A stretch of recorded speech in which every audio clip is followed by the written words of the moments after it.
So the third priority we're talking about is all about digital supply chain. And I mean, we can talk about customer experience and all that. If my supply chain is not delivering rightly, the end consumer is not happy. So here we have all these different aspects of the logistics considered. So we have solutions, you might know these, our warehouse management solution, as well as our transportation solution. So these two solutions, TM, transportation management, and EWM, extended warehouse management, these are the two sets where we have these typical retail specifica also considered. So there is not a typical retail warehouse management solution, it's simply the warehouse management solution of SAP, which also is able to run retail specifica, if it is now a flow through or whatever kind of typical retail process, but that's going to happen in that as well. And now when I know my inventory, I need to know what is also in my warehouse. When it comes to the sales, I need to know what is going out from the warehouse directly to the end consumer, if it is direct shipment, or if it is going from a store to the end consumer, or if a customer is even picking it up in a store or on a picking station. So I need to know all these different touch points for the end consumer, also in logistics. Now, we know these very important thing, especially in fashion, when it comes to returns. I mean, I order at Zalando, and my daughter is a heavy buyer at Zalando, the German shoe e-commerce retailer. And she never is buying or ordering one pair of shoes. There is always coming 6 or 10 pairs of shoes, but probably 2 pairs are staying here. The rest is going back. Now, how to handle that? And I mean, the Zalando scenario is even more complex, as Zalando is also working with these brands as partners, and a return might go directly to Adidas and not to the Zalando warehouse first, and will be redistributed from there again. But nevertheless, the returns is very key, or reverse logistics is very important in the retailing. So our warehouse management is capable to do that. So I can, of course, bring products back. But what we said, and that's one of our key investments also now looking forward into cloud, how can I even optimize the returns? How can I manage returns better? Now, COVID showed us how important returns are for retailers. So that you are not running overstock in your store or in the warehouse, simply not knowing what to do with the returns. And that's exactly what we did. We built a return solution, which is linked to the warehouse, and which is linked obviously to stores and the other points, where once a product is coming back, you also can make a decision. Is it going back to sale, or is it going back to the warehouse, or is it going back to the partner? So it's then up to you finally to manage that. And obviously we want to make it, or we do it in an automized way so that it's being optimized. But these are the things for us which are very important, that we bring this also in the warehouse management solution. Yeah, I mentioned already, very important for us is the waste aspect, so sustainability, obviously from the logistics, but also finally in the store. I mean, in grocery, we know that once you have a in-store production, as we call it, for sandwiches in the store, how do you want to handle the slices of your meat and the bakery for that, and the onions you want to have in there, and finally you don't want to have too much waste at the end of the day. So it's about how you replenish it and finally also deliver it. It has to be fresh, and that's something what we combine with, I mentioned at the beginning, the replenishment planning solution and our logistics solution. These solutions coming together here to exactly provide here the optimized supply, or the optimized replenishment from a warehouse to the store, and so at the end being able to reduce waste. We also consider supply chain planning. You haven't seen that at the beginning when we talked about planning, but when I talk about demand planning, I need to know what's going on in my supply chain. So we obviously want to link, and are able to link, these two aspects. I have this high aggregated view on what's happening in my supply chain, and how do I plan my supply chain down to the producer, or where the product is coming from, and what does it mean with my demand I know from the store. So how to map these demands and make the best decision at the end of the day. So that's something that we also provide with a you could call it a kind of collaboration portal where you bring these pieces together, and the buyer should be able to make the best decision then on these two planning aspects. We're also working here further on how can I optimize that so that you have an end-to-end planning capability on one set of data. That's something where we also have further enhancements currently ongoing in our new cloud solutions. Good. I mean, store fulfillment. Are you seeing any interest? Are you seeing any interest in cashierless stores, kind of self-run stores where you don't have too many employees? And is SAP doing anything there? Yeah. So let me start with that first, and then I go to the store. There is one example. Home Depot in Canada. They are running literally, I would say, their warehouses without a staff. I think there are only 5 to 10 people maximum in a warehouse, and it's a huge warehouse, as you know. And all these processes are automated. So they're using RFID, they're using all these technologies, and now SAP Warehouse Management in the back. So everything which is coming through the inbound, going through the outbound, if it is flow through, or if there is a temporary storage in the warehouse needed, it's mostly going automatically. And it's very impressive when you are in these kind of huge warehouses for do-it-yourself products, when you see all these small and huge products coming in and out. I thought, okay, very impressive that this is able to to manage in such a building. So there is one aspect where it's also requested, and the other part is in the store. And yes, we have lots of capabilities where we help retailers also to run a cashierless examples for a cashierless scenario, for example. There's one customer I mean, we know all the Amazon Go, but we also figured that Amazon Go was a good idea from the concept, but quite costly on the other side. Now, the question for us was, what can we do better and probably easier for retailers to achieve that? And we have a customer in Switzerland. It's called Valora. Valora is a small, convenient retailer. They are in Switzerland, in Luxembourg, in Germany, in Denmark, and they have, I think, a very huge bakery production in US. So Valora is, they said, okay, as we are mainly on train stations and on these hotspots, we know exactly people who are coming into our store, they want to have a very quick, convenient shopping experience, going in, taking something, leaving. Now, how to accelerate that? And now Switzerland is a very perfect place to have these kind of scenarios, as in Switzerland, trains coming in every 30 minutes. And if you know Switzerland, when they say 30 minutes, it is 30 minutes. Yep. So there is no deviation from that. They exactly stick to the time. But nevertheless, for consumers, it means, okay, coming in at a full hour, knowing next train leaves in 29 minutes, what can I do in that time? Going down to the shopping mall, buying something for food and coffee, and going back to the next train. It's quite time consuming. And the worst thing which happens usually at train stations, you queue up on these stores and finally decide, I cannot do it anymore. I need to go to my train. I cannot buy this stuff. So they said, okay, we want to have people coming in and going out. You have one app on your mobile, very easy. You go in, you open doors opening. You are in the store, there's no staff in the store at all. You take your product, you scan the product while you choose it. You even can order your coffee before you enter the store, and your coffee will be made ready in the moment when you come in. You even can order a pre-configured sandwich, and they serve it for you, reserve it for you, and then you take all your products. And when you are on the rush and you cannot even pay in the store, you actually can leave the store and you pay on the train. So it's let's say, very easy scenario, but it's extremely convenient for an end consumer. And that's exactly where more and more retailers looking at. So how can I, make a better experience even in the checkout for my end consumer? And that's a cashierless scenario. However, you still have these. Maybe you should look at the Japanese market then, because they're a very big rail food country. Amazing how people get their food in the rail station.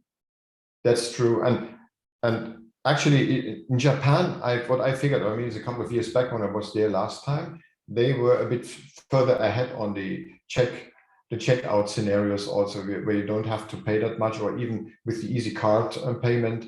Now, in the meanwhile, also given with COVID, even here in Germany, where we are extremely traditional when it comes to the checkout, so everyone is proud to have still cash in the pocket.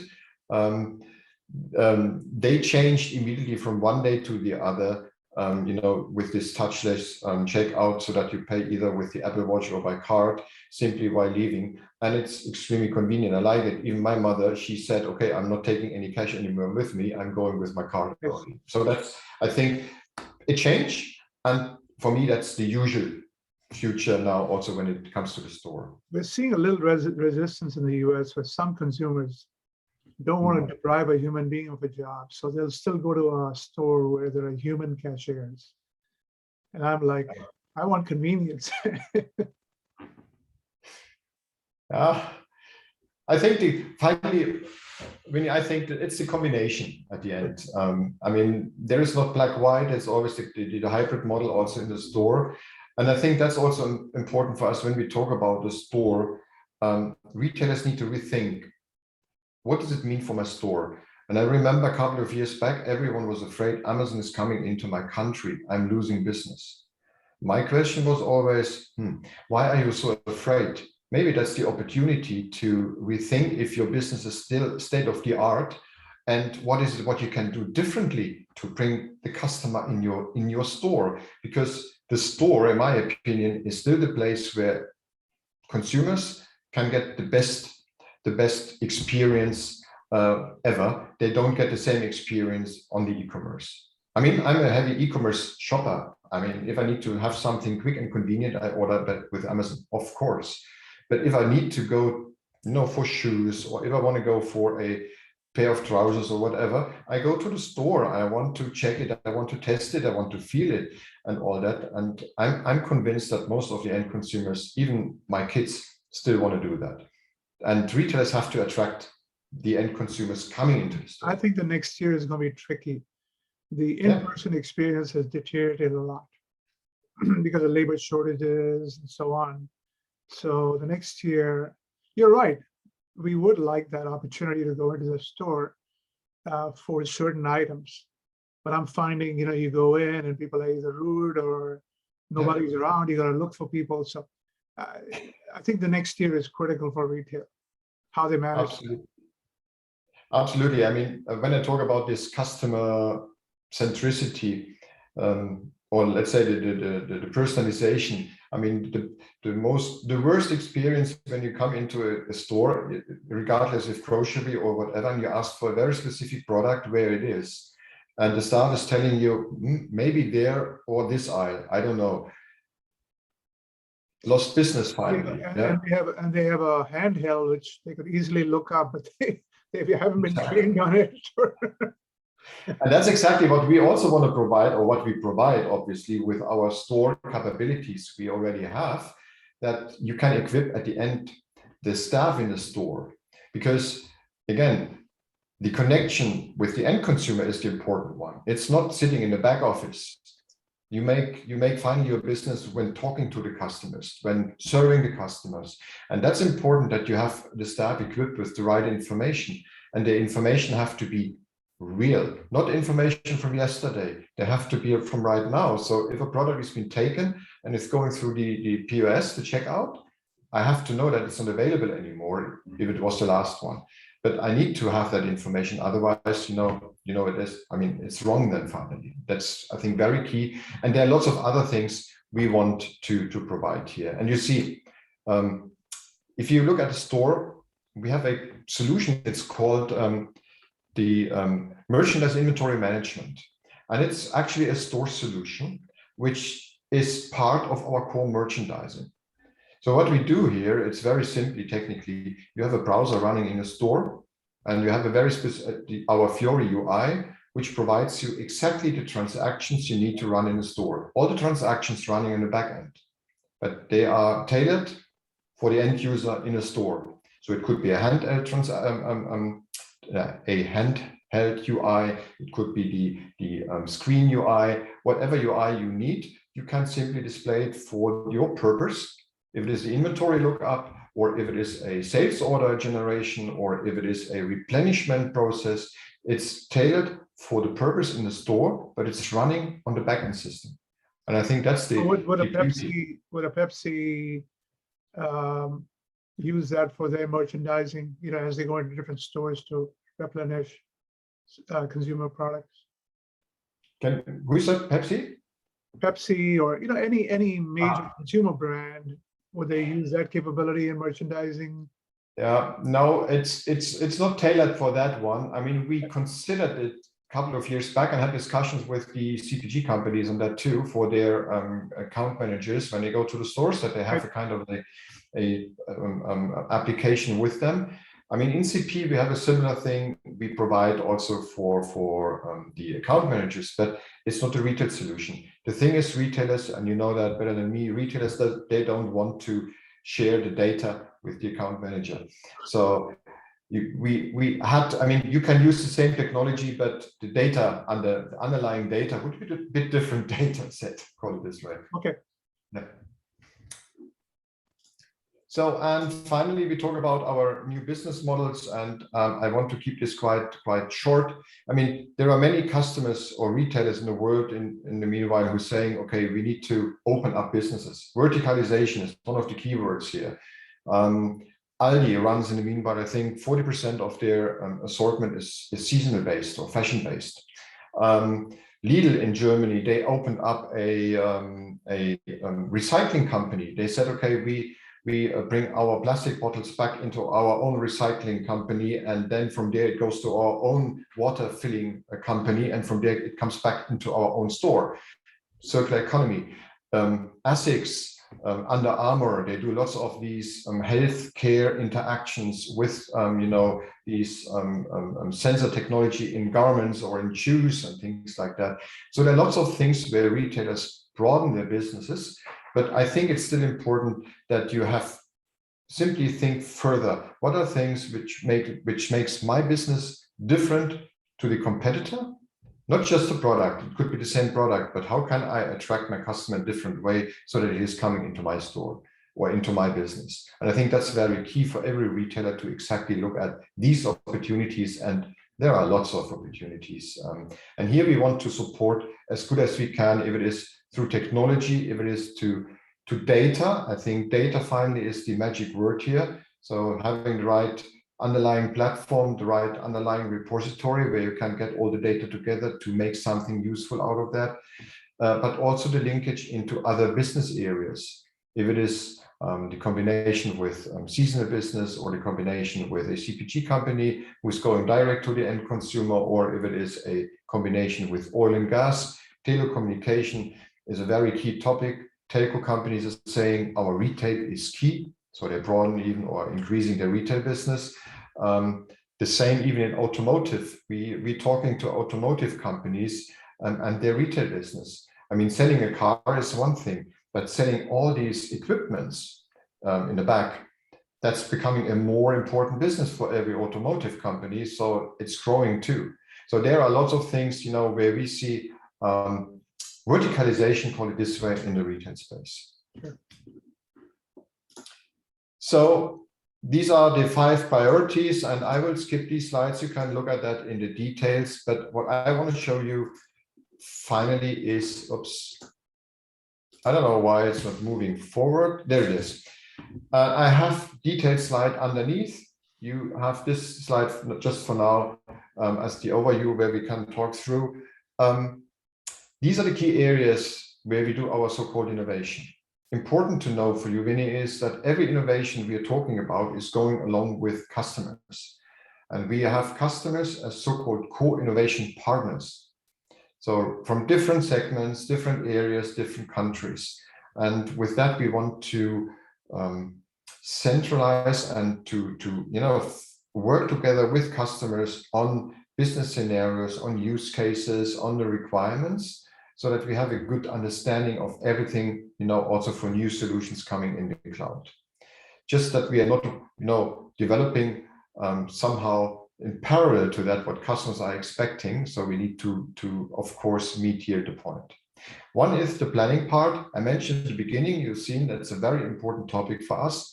And when it comes now to the cloud, it's becoming even more important, because now I need to be able in the cloud to run all planning capabilities on the same data along my entire supply chain. That's my big vision, that we are eventually there, that I can say, I'm able to consider production planning and want to map it with my final demand plan for the store. I mean, that's also collaboration. If it is working, is a thing which has to be figured out also from retailers and manufacturers. But I think that's the way forward to optimize all these pieces along the supply chain. So that's one thing. We're moving our today's solutions, which are on-premise technically, into the public cloud step by step, so that a retailer can decide finally, I'd like to stay on the on-premise world, or I want to go into the cloud. So we want to provide hybrid implementation models here, so that, and you know that better than me also, that retailers are not the ones who are either going into the cloud or staying on old technology. They, you know, it's a long time a transformation is lasting. So it's a stepwise approach, and you take pieces into the cloud where you say, okay, that's an easy win, and it's easy to run and easy to deploy. However, my core merchandising stays where it is today.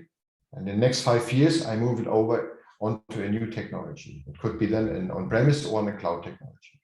Are they, do you hear do they specify, you want to make sure you never take us to AWS? Do you hear that from some retailers, or is it less of an issue now? Can you say again? Sorry, we're breaking up. You know, last few years, you used to hear retailers say, I will never do business with AWS, right? Because they compete with us. Do you hear that from retailers? Yes and no. I have many retailers who have even hybrid hyperscalers. So hyperscaler for core merch, hyperscaler for planning, another hyperscaler for another purpose. AWS is quite often being used for private cloud deployments, for example, for our customer activity repository. So there is. So they're not as paranoid about Amazon as they were a few years ago. Some are still saying not going the AWS route. I'm either going with Azure, which is mostly covered across the world, or I go with Google, or if you go to China, obviously they go to Alibaba. Sure. Yeah, but some are, they don't care. They say, well, it's the easiest to use or to implement hyperscaler platform, and I'd like to deploy on that one. So it's very much also a question on TCO. Yeah. Okay. Which is the pragmatic approach, but yeah, for a while people are really paranoid about Amazon. Yeah, I know, and it's still the case. I mean, in Germany, you can ask retailers; they say, "Well, I'm going everywhere, but not on the Amazon platform." But it's okay, yeah. But you see here, and this was just one example. There are pieces coming in the order management area. Obviously, everything around order management, e-commerce is very important. So, I mean, running a real distributed order management, you know, on one kind of solution collection, that's exactly where we want to end up at the end of the day. We know there's a huge competition out there, if it is Salesforce, Fusion, and you name it. But on the other side, I think for us also important that we are in that business area, as even in today's world, when I run e-commerce business, I have 100 different connection points. I need to bring the data together, and it will not change in the cloud, but we need to be able to provide here end-to-end. In store, so the intelligent store, you saw what we have in store.